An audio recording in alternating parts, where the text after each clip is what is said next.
Hello, all. Welcome to the Don's Trust hustings. My name's Aaron Paul. I have the pleasure of taking over. Thank you to Nick, Stu, George for the past few hours. I'm sort of taking you through now until the end. Apologies for my hair. I know it's very George Jones, isn't it? It is very George Jones. But that's not what we're here for. 11 places, 5 places, in fact, 11 candidates for these places. It is the Don's Trust election hustings. And I believe I should have Luke Mackenzie with me. Now, Luke, you with me? Can you hear me? Hello, Aaron. Mate, that Zoom background, absolutely brilliant. I need to get me one of them. I can just about make my seat out as well, which is ideal. Brilliant stuff, brilliant stuff.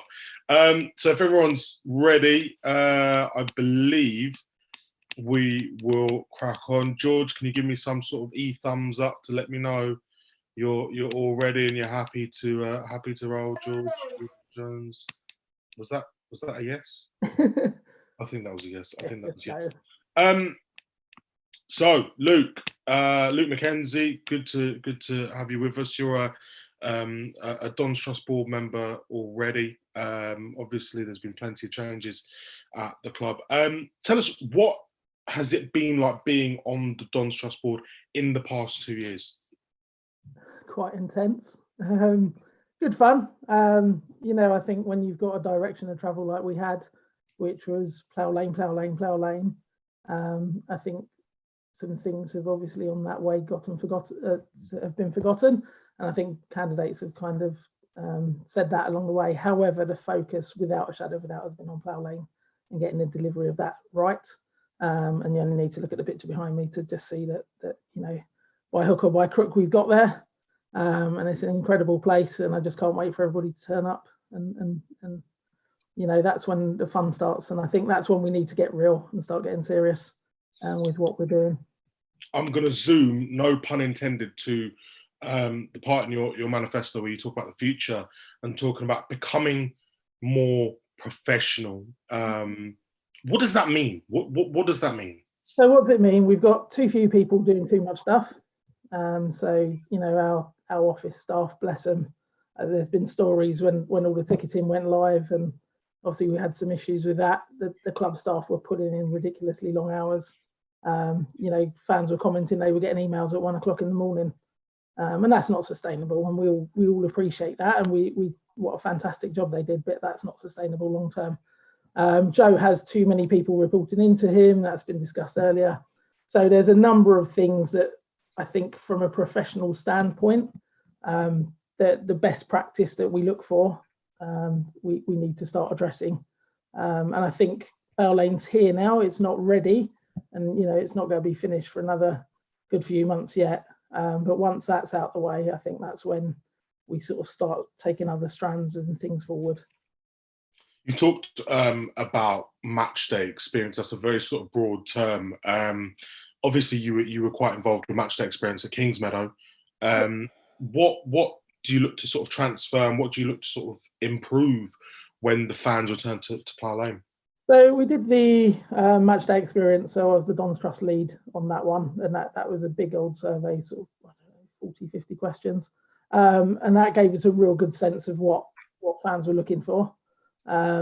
We haven't announced the results because we're kind of being a bit cheeky and holding back, because actually when we announce who's doing the bars, who's doing the catering, what things look like, we want to kind of roll it out and say, you told us this and this is what we're going to do. From my point of view, what was fantastic was the amount of responses we got was ridiculously high, much higher than any other survey we'd ever done. So obviously fans, the majority of fans are keen on what happens on a match day and what they want.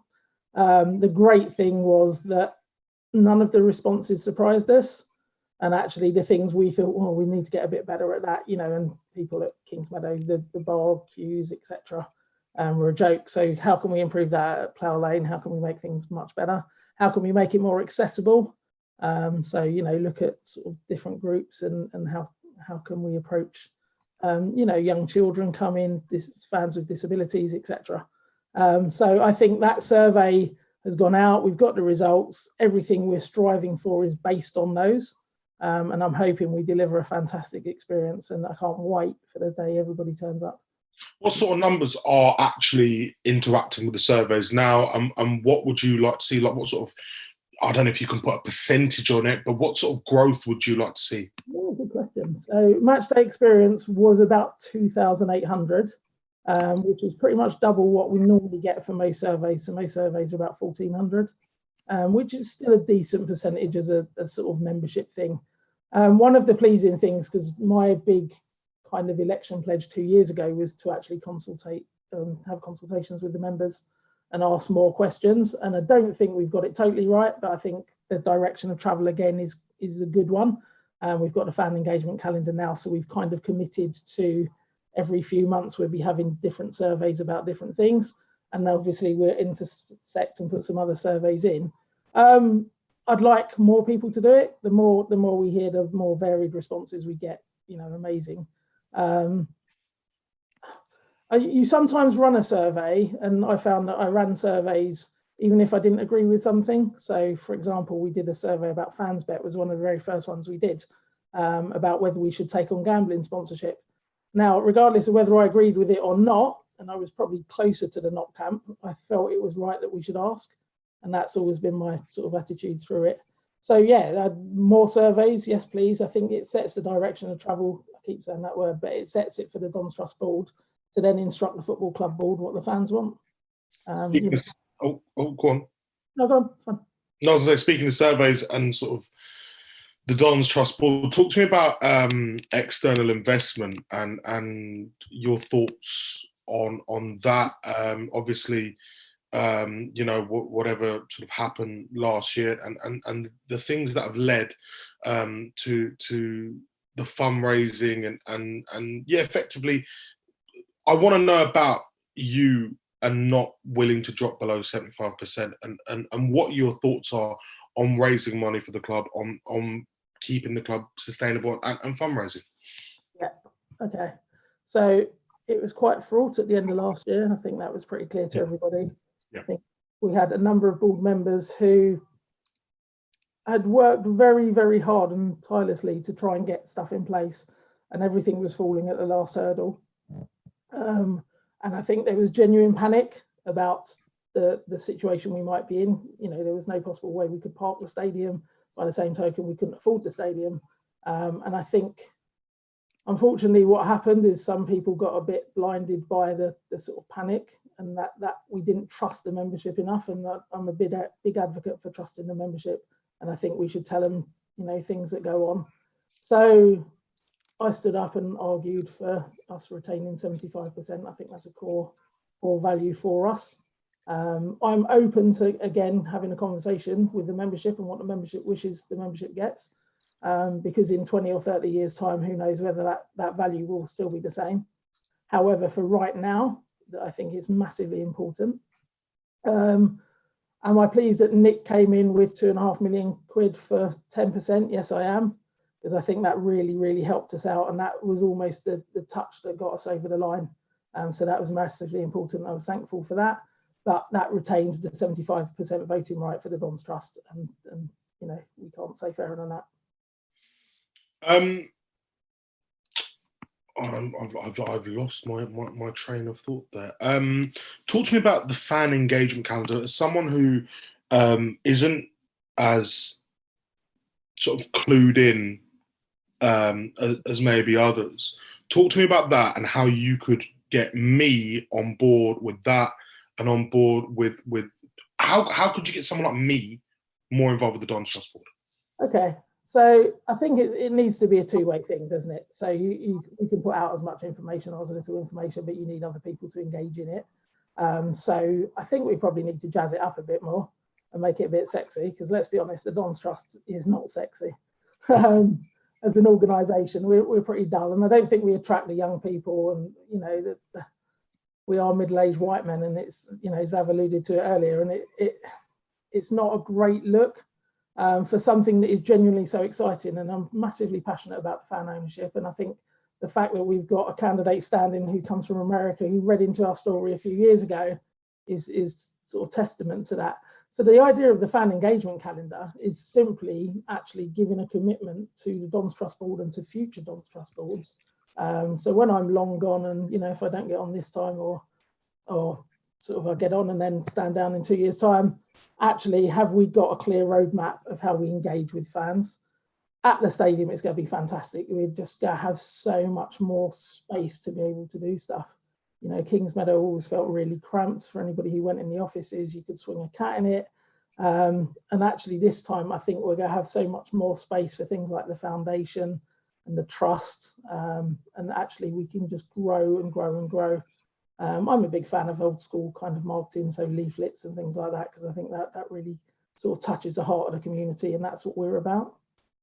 Speaking of community, how do you see Wimbledon, AFC Wimbledon, reintegrating themselves into Merton and into the local community? Massively. So Don's Local Action Group has had a massive impact on that. What's really interesting when I think about my journey and where the trust has gone in the last 2 years, we stood at a time, or I stood 2 years ago, when actually we were, there was a lot of, I think people were standing for almost negative reasons. We were standing against the board. Whereas I think this year people are standing for the board because they want to get involved, and actually it's quite exciting. And weirdly enough, a crisis, and we've had 2 crises. So we've had the Don's Trust crisis of the stadium financing, and then we've had the world crisis of coronavirus. And actually, I think those 2 things have really brought the fan base together.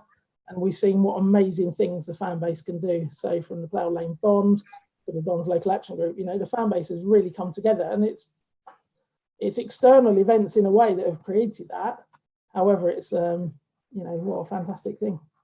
100%, 100%. So yeah, so community, sorry, so just answering your question, but community is massive, and we need to engage local people. We need to engage the local schools, you know, and we're doing it naturally at the moment because of the Don's Local Action Group, but we need to up our marketing game as well. So yeah. And speaking of that, I mean, obviously, you know, getting back to Merton and sort of really investing into the community in Merton is very important. What about those fans that are far away? You know, I recall Nick saying that, you know, due to John Green and his sort of involvement, there is become an American sort of fan base. You know, there's probably fans sprung in the 4 corners of the galaxy. How do you propose to bring them in without, how do you make them feel involved?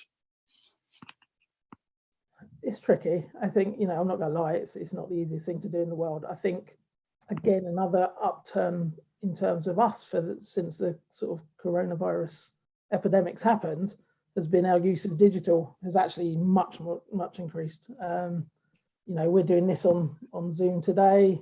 We'll often hold Zoom chats, and, you know, the board members have been trying to be a lot more visible and sort of holding monthly meetings where a couple of us will come on and tell the state of play. So I think things like that really help to engage the membership, because they can actually see the members, they can ask them questions directly. And what's been really pleasing is we've had a couple of people from overseas who have got in touch and actually said, you know, thank you, because this is the first time they've been able to sort of see meetings and see what happens and feel a lot more engaged through that.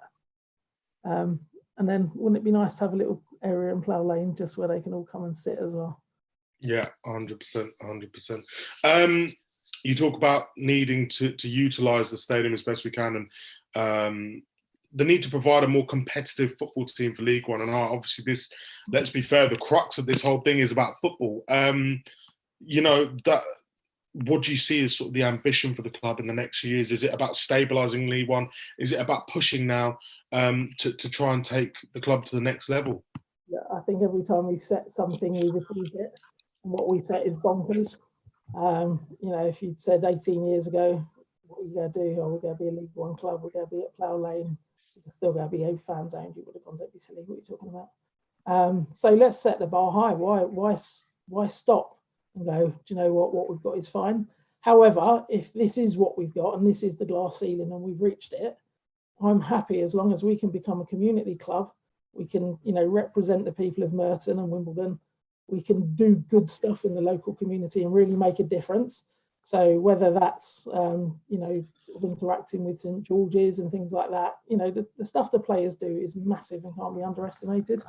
what difference the foundation makes. So all good things like that. And that's, you know, but let's ask the membership, because we haven't asked for a long time now.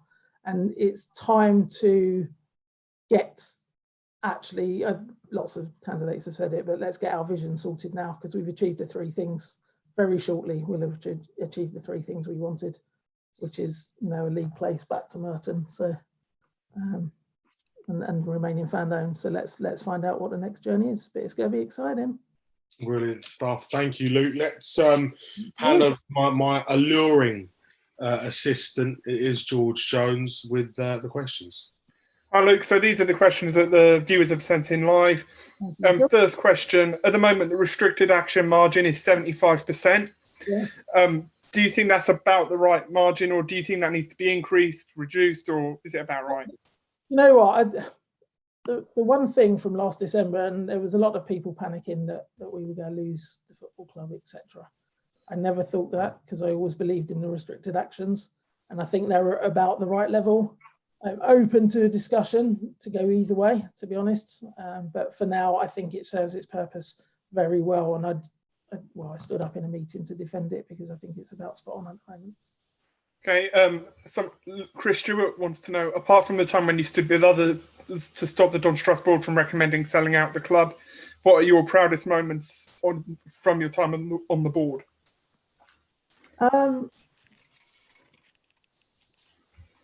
Helping towards Plough Lane, my very small contribution, very little contribution, but some of that's massive, and it will be a testament for generations to come of the work that the sort of Don's Trust Board and the Football Club Board have done. My other thing, I'm proud to stand by my principles, so I'm quite happy in an argument to agree or disagree, even if it's with Joe Palmer, so the chief exec, because actually I think it's right that we have a board that challenges when appropriate. Okay. Quite often our club is referred to as a movement. Do you think it's right that it's referred to in that way, and are you comfortable with that? I like it. Why not? Greg Clark has recently sort of left various roles with the FA and FIFA for issues the membership can read into. But do you think the Don's Trust Board is doing enough to embrace diversity? And what more can we do? You can always do more. I think there's been some fantastic work. So Jane has done amazing work on it. Mandy at the club has been fantastic. And, you know, we've got some new groups starting up now, which will be nice to see. And I think, you know, again, it comes back to lots of stuff was difficult at Kingsmeadow. It really was. There just wasn't storage. There wasn't rooms for people to have meetings in and things like that. So actually, can we grow? Yes. And should we grow? Of course we should do. But yeah, I'm more than happy that the work we're doing is good, and there's always more to do. Dominic wants to know, are you familiar with the Spanish concept that allowed fan ownership to begin at Real Madrid and Barcelona? And is there anything we can learn from different clubs abroad's fan ownership models? No, to be honest, no. I know a lot about Barcelona, no. Although I went there on Stu Stag Day, which was quite good fun. Look, we've looked at the German model. We've talked about the German model. Obviously, that's something I hear a few fans pressing for, but that has a legal status that's different in Germany than it is in this country. And I think we have to be very careful just striving for that model without knowing the full consequences. Thank you, Luke. That's all we've got time for. Thank you for joining us. Thank you, George. Thank you.